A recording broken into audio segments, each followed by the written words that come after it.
Bonjour, bonjour, me revoilà après quelques semaines, mois d'absence pour vous parler de mes dernières lectures. Nous sommes le lundi 9 juin. Mais avant de vous parler de mes lectures, je voulais vous parler de mon nouveau compte Instagram. J'ai créé un compte il y a un mois à peu près, début mai, suite à mon retour de vacances. J'ai passé quelques jours dans le Vercors, c'est un massif montagneux qui se situe dans les Alpes du côté de Grenoble. Et suite à ça, suite à mes petites balades par là-bas, j'ai eu l'envie de créer un compte Instagram pour partager eh bien, mes découvertes touristiques, mes randonnées, les endroits que je visite, mes petits conseils, mes petites astuces, infos pratiques, etc. Puisque il faut savoir que en plus de mes passions pour la lecture, les films, séries, les jeux de société, j'ai aussi une passion pour les randonnées. J'adore aller marcher, découvrir de nouveaux endroits et découvrir de nouveaux lieux, visiter des villages. Enfin voilà, je suis une touriste dans l'âme, j'aime beaucoup ça. Et du coup, j'ai créé un compte Insta qui s'appelle Mes découvertes touristiques. Donc je vous le mets par là. N'hésitez pas à aller y faire un tour, à vous abonner aussi. Si vous avez Instagram, ça me ferait très plaisir que vous suiviez mes petites aventures par là-bas. Je suis très active puisque je publie 2 posts par semaine, donc ce que j'appelle des posts destination. Les lundis et les jeudis. D'ailleurs, aujourd'hui, j'ai publié un post par rapport à mes vacances pour le week-end de l'Ascension. Voilà, donc n'hésitez pas à aller voir tout ça. Ça me ferait très plaisir de vous retrouver aussi là-bas sur mon compte Instagram. Sinon, en termes de lecture, donc aujourd'hui, je vais vous parler de 3 livres plus, enfin 3 romans plus une bande dessinée. Donc j'ai tout d'abord lu La fille au père de Sidonie Bonnec. Donc c'est un thriller psychologique. Nous sommes dans la banlieue de Londres. On va suivre une jeune fille qui s'appelle Emilou, donc c'est une lycéenne. Elle vit en Bretagne, en France, et elle va décider d'aller suite à un événement tragique qui a eu lieu. Donc ça se passe vraiment au tout début du roman. Elle va décider d'être fille au père dans une famille très riche en Angleterre, donc dans la banlieue de Londres. Et elle a l'impression au début d'arriver au paradis parce que voilà, elle arrive dans une immense maison, enfin une immense propriété. Déjà, on y arrive par un portail qui donne accès à des différentes maisons, comme des gros quartiers, un peu comme on peut voir aux États-Unis aussi. Voilà, ces espèces de quartiers pour riches, entre guillemets. Donc elle débarque là-dedans, dans l'immense propriété de cette famille, immense maison, immense jardin. Donc où vit un couple avec 2 enfants. L'aîné a à peu près 10 ans et la petite a 2 ou 3 ans. Enfin voilà, elle est toute petite. J'ai un doute si c'est une petite fille ou un petit garçon. Ça fait un petit moment que j'ai lu le livre. Enfin bon, en tout cas le dernier des enfants est très petit. Et voilà, donc du coup, elle va commencer à vivre avec cette famille. Elle veut aussi progresser en anglais. Puis après, elle l'aide pour des tâches domestiques dans la maison. Et petit à petit, comme tout thriller psychologique qui se respecte, il va commencer à y avoir des choses un peu étranges et bizarres qui vont commencer à avoir lieu dans cette maison. Je ne vais pas vous en dire plus pour le résumer. J'ai trouvé les 2 tiers, les 2 premières parties, c'était un petit peu longué. J'ai trouvé que voilà, c'était un petit peu parfois un petit peu long. J'avais envie que ça s'accélère un petit peu au niveau du rythme. Par contre, du début à la fin, j'étais quand même si je trouvais ça un petit peu long, j'étais quand même bien happée parce que je sentais qu'il y avait une sorte de tension dans cette famille et je sentais qu'il allait se passer des choses. Donc j'étais quand même très curieuse de voir ce qu'il allait se passer. Donc j'ai pas lâché le livre du début à la fin. Et après, à partir de la dernière partie du livre, quand on commence à avoir les révélations et qu'on commence à comprendre ce qui se passe dans cette maison, voilà, c'est très très très glaçant, c'est très glauque aussi.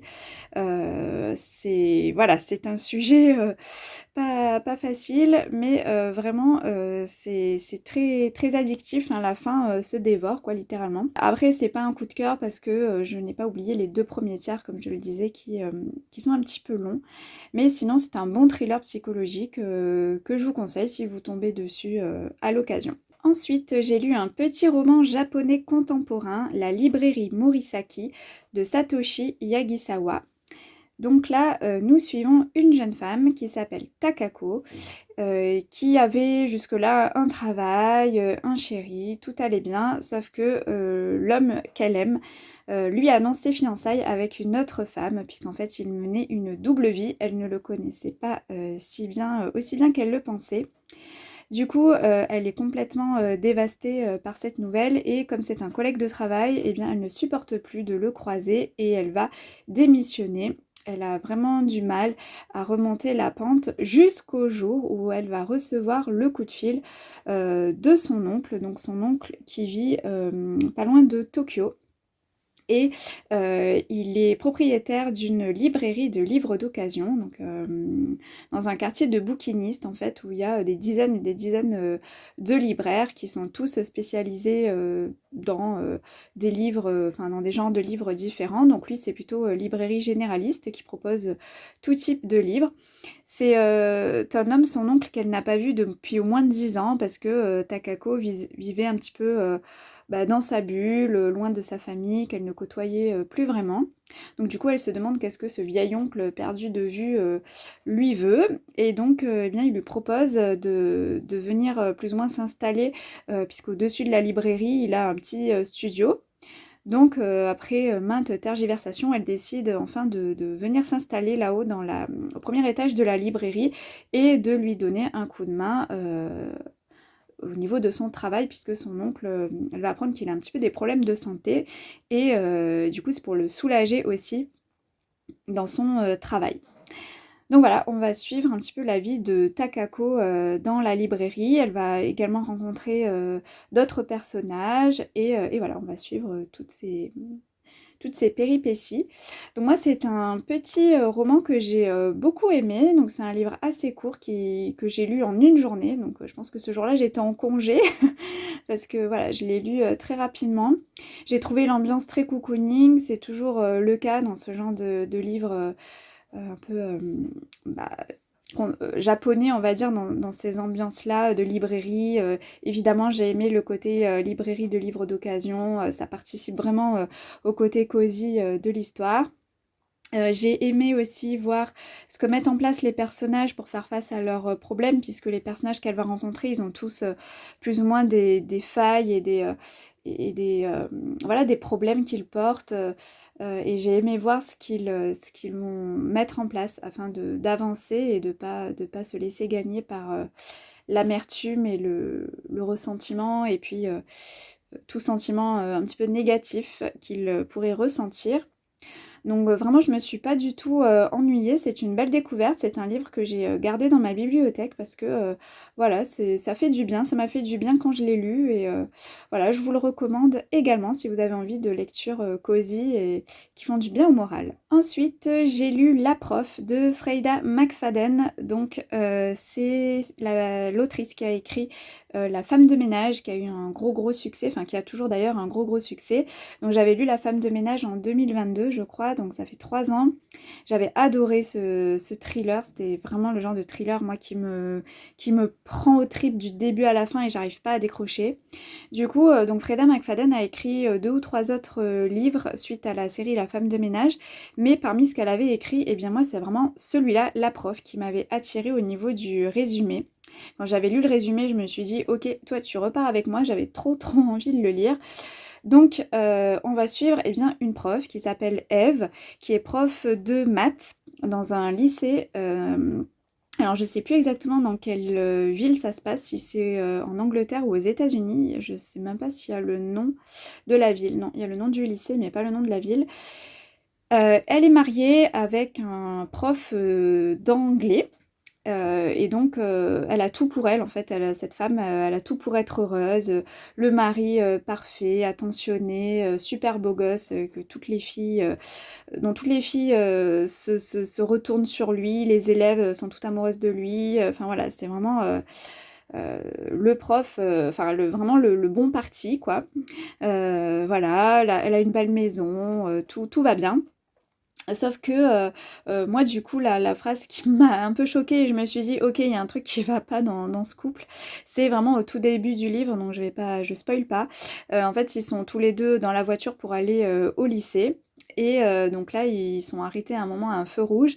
Et Eve, donc on est dans la tête de Eve, et là, elle a une pensée où elle se dit là, j'aimerais bien qu'il y ait un camion qui nous fonce dessus et qui nous tue tous les deux. Quand j'ai lu cette phrase, je me suis dit, ah oui, effectivement, il y a quelque chose qui va pas. Ève, parmi voilà, tout ce qu'elle dit, tout ce que les autres lui font ressentir, comme quoi, oh Ève, t'as trop de chance, ton mari, etc., ta maison, ton travail. Sauf que on voit bien que Ève n'est pas heureuse. Voilà. Et on apprend très rapidement aussi que l'année d'avant, il y a eu un scandale au lycée avec une élève de seconde, je crois, qui s'appelle Adi. Et apparemment, suite à ce scandale, il y a un prof de maths qui a été licencié, ou qui a dû démissionner plutôt.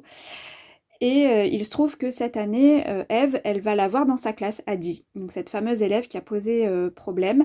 Mais c'est pas ça le tout, c'est qu'elle est aussi dans la classe de son mari. Voilà. Parce que, pour faire court, le scandale qu'il y a eu, apparemment, Adi aurait eu une liaison avec le prof de maths, enfin oui, de maths, l'année dernière. Voilà, alors que c'était apparemment un vieux prof, enfin un prof voilà, très âgé, etc. En tout cas, c'est des rumeurs qui circulent parce qu'on est aussi dans la tête d'Adi, donc on va alterner les deux points de vue Eve-Adi. Et quand on est dans la tête d'Adi, eh ben, on voit qu'apparemment il n'y a rien eu, que ce ne sont que des rumeurs, elle n'a jamais eu de liaison avec ce prof.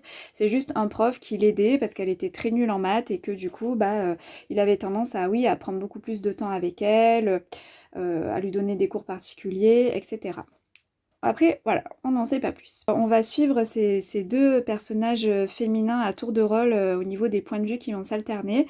Et là, pareil, moi, j'ai été captivée par cette histoire du début à la fin. Je l'ai trouvé vraiment addictif. Et c'est écrit très facilement, hein, forcément, un peu comme La femme de ménage, ça se lit très très rapidement. J'ai adoré les rebondissements de la fin que je n'ai pas vu venir. Donc j'ai pu voir dans certains commentaires, notamment sur Livre Addict, il y en a qui n'ont justement pas aimé la fin parce qu'ils ont dit que c'était une surenchère d'événements, que trop c'était trop, qu'il y avait vraiment trop de twists et que ça en faisait au final un final qui n'était pas crédible. Alors, certes, on peut le voir de cette manière, mais moi, dans les thrillers, en fait, j'adore en fait voir des twists, des rebondissements finaux, voilà, des choses qui arrivent auxquelles on ne s'attend pas, on tombe des nues. Moi, j'avoue que je lis, j'ai pas forcément un esprit critique et dans l'analyse en fait de ma lecture, au point de dire que bah non, c'est pas crédible, machin, etc. Donc oui, certains aspects que je me suis dit, ouais, bon, oui, c'est peut-être un peu gros, mais malgré tout, pour moi, c'est passé. Voilà, c'est passé. J'ai passé un très très bon moment avec ce thriller, donc comme un peu l'autre thriller que je vous ai parlé juste avant, La fille au père, le thème de la prof là est glauque aussi, mais c'est bien d'en parler, c'est bien que Freda McFadden en parle parce que je suis sûre que ça existe, je suis sûre que ça existe en vrai, donc c'est important de soulever ce genre de problématique. Moi j'ai vraiment beaucoup aimé ce thriller, c'est pas un coup de cœur non plus, je pense avoir préféré La femme de ménage, mais vraiment j'ai beaucoup aimé la prof, voilà. Donc si pareil, si vous cherchez un thriller psychologique addictif, eh bien je vous le conseille. Là j'ai passé un très bon moment de lecture. Et pour terminer, donc j'ai lu le deuxième tome de la série Le Grimoire d'Elphie, donc le dit des cigales, de Audrey Alouette et Christophe Arleston. Donc c'est une série de BD jeunesse que je lis à mon rythme, voilà, le soir avant de dormir. Je trouve ça très cocooning. Donc là j'avais une préférence pour le premier tome. J'ai malgré tout aimé ce deuxième tome. C'est toujours un plaisir de se plonger dans l'histoire de d'Elphie et de ses sœurs et de ce bus librairie qui passe de village en village. En plus là nous sommes en Provence dans ce deuxième tome, un petit village de Provence, donc voilà j'ai beaucoup aimé. Mais j'ai quand même eu une préférence pour le premier tome et là je suis actuellement en train de lire le troisième tome. Et là nous sommes dans le troisième tome, nous sommes dans un petit village en Alsace à la période de Noël, en plein mois de décembre. Nous sommes au mois de juin et je lis une BD qui se passe en pleine période de Noël, mais bon, c'est pas grave. Voilà, donc moi j'aime toujours cette série, Le Grimoire d'Elphie, je prends toujours beaucoup de plaisir à la lire, donc n'hésitez pas aussi, si vous cherchez des petites BD jeunesse à lire, je vous conseille celle-ci. Et voilà, cette vidéo est à présent terminée. J'ai voulu me concentrer aujourd'hui plutôt sur mes lectures parce que dans mes précédents vlogs, j'avais pas forcément beaucoup de lectures à vous proposer, mais là, ces 2 derniers mois, j'ai lu un petit peu plus. Donc du coup, voilà, j'avais plus de contenu livresque à vous proposer. J'espère en tout cas que cette vidéo vous aura plu. N'hésitez pas à me dire dans les commentaires si vous avez déjà lu l'un des livres dont je vous parle. Et sinon, si je vous ai potentiellement donné envie d'en découvrir certains, parce que là, franchement, j'ai eu des bonnes lectures, je suis contente. Pas de coup de cœur encore, mais quand même des bonnes lectures. Donc voilà, n'hésitez pas à me dire tout ça. Et aussi, n'hésitez pas à aller faire un petit tour sur mon compte Instagram, mes découvertes touristiques. Voilà, et bien je vous laisse là et je vous dis à bientôt dans un prochain podcast.